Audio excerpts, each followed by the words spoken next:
Bonjour tout le monde, je sais que ça fait un petit moment qu'on s'est pas vu, mais vous inquiétez pas, je participe toujours à la compétition, j'ai juste été un petit peu pris par les examens. Et donc, bon, pour me faire pardonner de mon absence, aujourd'hui je vous partage pas une semaine, mais 2 semaines d'entraînement, et on va parler picking. Donc le picking en force athlétique, c'est une période pendant laquelle on va augmenter l'intensité et le volume d'entraînement.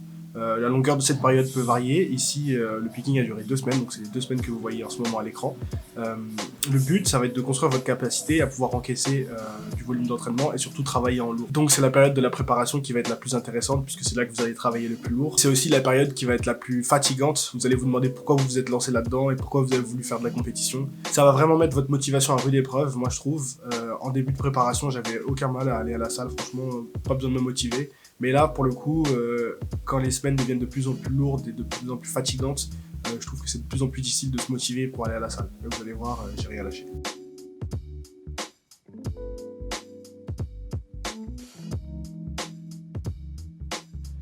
Donc là, on est sur du post deadlift. Donc pendant le picking, en fait, on va essayer de réduire d'augmenter la spécificité au maximum, c'est-à-dire d'être de plus en plus spécifique à ce qu'on va vous demander à la compétition. Donc là, j'ai encore du post deadlift, donc parce que c'est la première semaine de picking, pardon, mais vous allez voir qu'au fur et à mesure de la semaine, on va enlever tout ce qui est post deadlift, on va enlever tout ce qui est safety squat bar, pour se concentrer sur uniquement les 3 mouvements qui sont demandés à la compétition, à savoir, comme vous le savez, le squat, le développé couché et le soulevé de terre. On enchaîne sur du spoto press qu'on avait mis en place en début de bloc avec mon coach pour limiter les douleurs aux coudes et aux poignets que j'avais à force de bencher. Et je pense que c'est quelque chose qui était assez efficace. J'ai aussi changé ma prise. Je me suis rendu compte au développé couché, j'avais pas le coude suffisamment sous la barre, ce qui crée de la tension au niveau de mes avant-bras et de mes poignets. Donc si vous avez j'ai des douleurs au niveau des coudes, des avant-bras, des poignets quand vous benchez, essayez de vraiment vous appliquer à avoir le coude vraiment sous la barre. Moi, c'est quelque chose qui m'a vraiment aidé à limiter ces douleurs. En plus de mettre en place des petites choses comme le spoto press, des variantes qui permettent de limiter vraiment l'amplitude et donc le travail des coudes.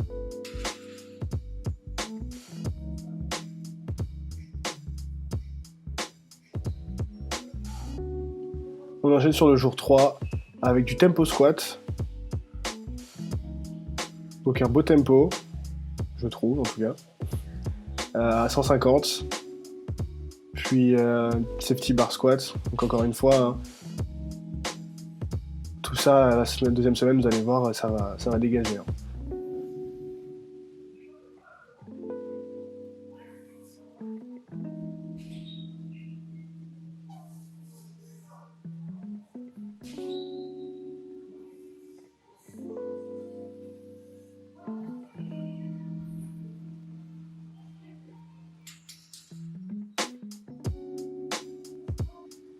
On enchaîne sur du bench tempo à 105. Donc encore une fois, l'intensité qui augmente par rapport à la semaine dernière, petit à petit.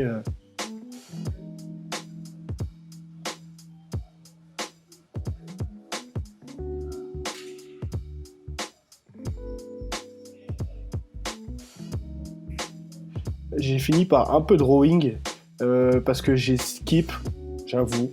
J'avais des examens, j'ai skip des exercices de rowing à la fin de la journée du mardi. Donc coach, si tu vois ça, je suis désolé, mais tu vois que je me rattrape. Donc ça va.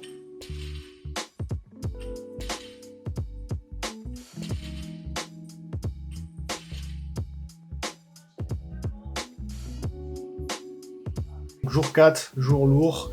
Je vous ai mis que les top 7 parce qu'on va voir du lourd.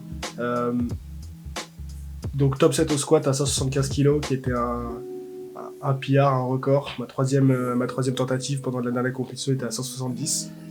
Là on est 5 kg au-dessus. Et vous allez voir encore une fois que j'ai pas mis le clip. Et on a encore eu de la chance parce que ça aurait pu mal finir.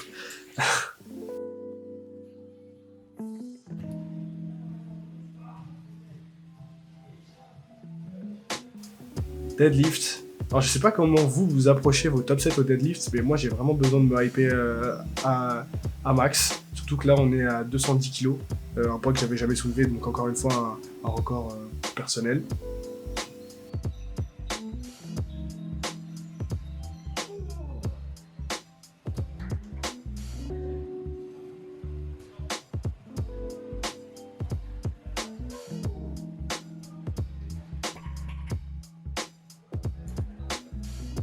Et donc pour le bench, rien de fou, un petit doublé à 110. J'ai été assez conservateur sur le bench ce jour-là. Donc juste un petit doublé à 110.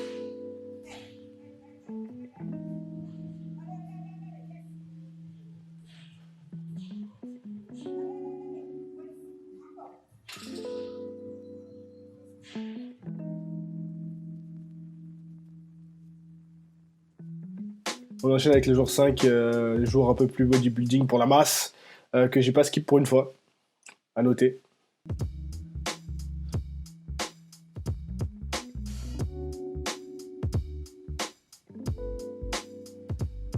Et donc là, vous me voyez faire des tractions, chose assez rare pour l'instant, mais j'ai décidé pour 2020 d'en faire une priorité, et je me suis fixé comme objectif de faire une traction à plus 50. Donc on va voir combien de temps ça va prendre, bien sûr je vous partagerai tout ça. Les tractions c'est un exercice que j'aime beaucoup et donc j'ai jamais vraiment pris le temps de faire une progression et de me lester pour pouvoir bien progresser aux tractions, donc c'est vraiment pour l'année prochaine, en 2020, c'est quelque chose sur lequel j'aimerais bien mettre l'accent.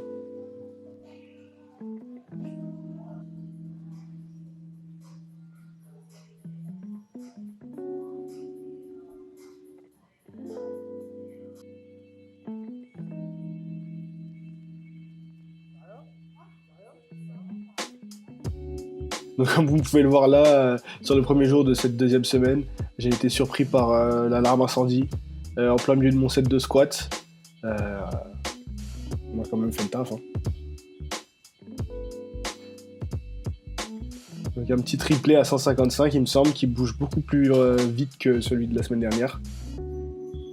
Donc pour le deadlift, comme vous voyez, il n'y a plus de pause deadlift, mais surtout, pour ceux qui auront noté, j'ai inversé ma prise en pronation et ma prise en supination sur le soulevé de terre. Donc sous les conseils de mon coach, je vous en parlais la semaine dernière, je sentais vraiment mon déséquilibre au niveau de l'épaule, et donc il m'a conseillé d'inverser mes mains qui étaient en supination et ma main qui était en pronation.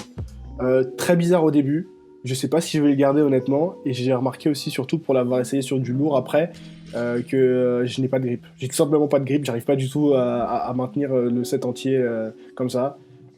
Donc à voir si je garde ou pas, mais vous n'hésitez pas à expérimenter si vous ne connaissez pas cette technique d'inverser la main en pronation ou en supination, ou si vous le faites et que vous avez des conseils à me donner, n'hésitez pas non plus, c'est toujours bon à prendre.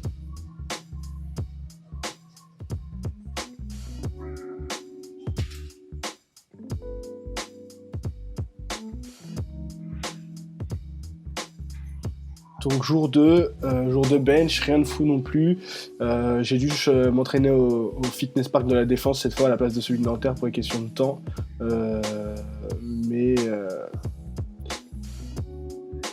on a quand même fait le taf avec je crois c'est un quadruplé à 105 qui est un PR aussi. J'ai jamais fait 105 pour au-dessus de 4 reps. Et donc là, donc j'imagine qu'il y a pas mal d'entre vous qui font cet exercice de face pull. Un petit tip que m'a donné mon pote Guillaume, c'est de s'allonger comme ça. En effet, quand vous faites du face pull, vous pouvez vous rendre compte que c'est difficile de forcer parce qu'on n'est pas stable. Et le fait de s'allonger comme ça sur le sol, pour le coup, vous êtes calé et ça permet de vraiment être stable pour vraiment forcer et pousser lourd sur cet exercice.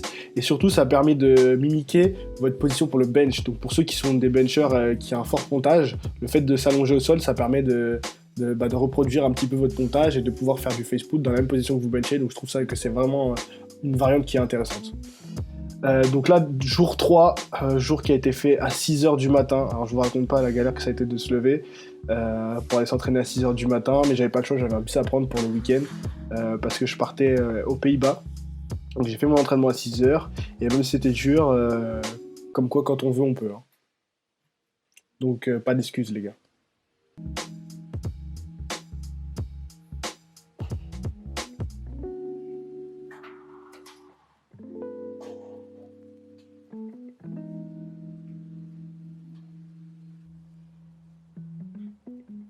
Donc jour 4, jour le plus lourd du bloc.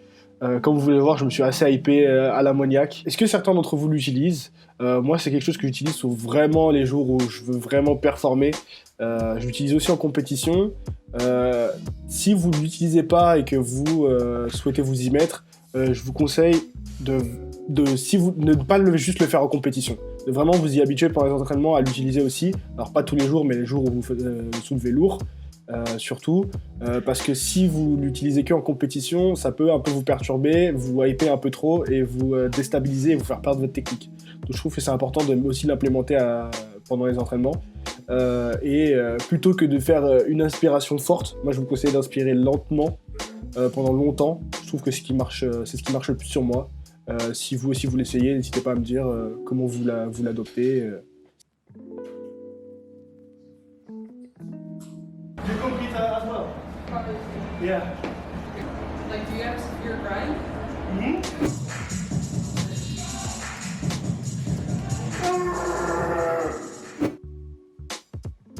Très fier de ce PR au bench, même si j'ai levé les fesses, j'avoue, on le voit légèrement. J'avais beaucoup de leg drive en fait sur ce sol. On ne voit pas forcément le sol à l'écran, mais c'était si c'est le sol que vous voyez derrière là.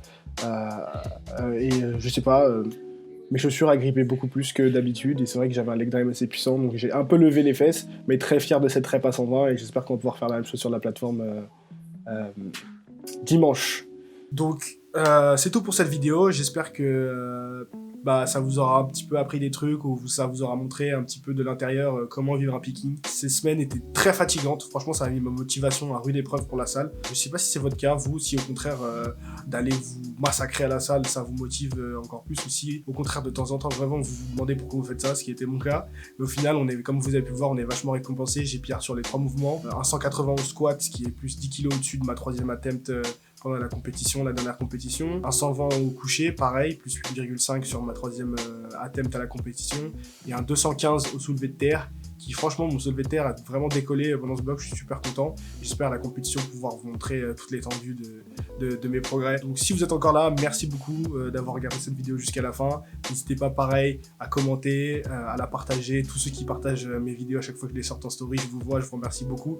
C'est grâce à ça qu'on avance et qui me motive vraiment à continuer ces vidéos. Donc n'oubliez pas de mettre un like, de vous abonner pour pas manquer la suite, parce qu'il y a plein de choses que je vous réserve. La semaine de deload, la watercut, j'ai vraiment envie de vous faire une belle vidéo pour vous montrer comment ça se passe la watercut, et bien sûr la vidéo de la compétition qui sera pas à manquer. Donc abonnez-vous et puis moi je vous dis à la prochaine. Bye.